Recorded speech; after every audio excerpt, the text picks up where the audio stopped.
Hey guys, my name is Elijah, and in this tutorial I will show you how to add experience on your LinkedIn profile. So first, go over to your profile, so click on your profile picture and then click on View Profile. Now scroll down until you see Experience section and then click this plus icon in order to add a new position or add career break.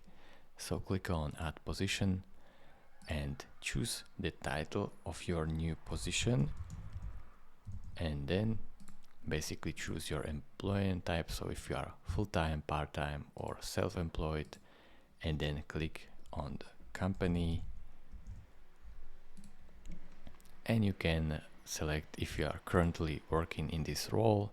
You can select the start date and year, and you can also end your current positions right here if you want. You can set a location type, if you are working remote or if you are working on site. You can select and write a description of your job.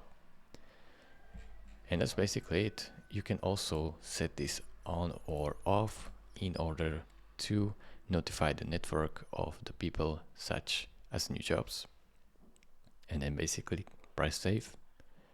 Once you do that, you will be able to easily have added experience on your LinkedIn profile. So thank you for watching. If this video was helpful to you, consider subscribing and liking this video, and I will see you in the next tutorial. Bye bye.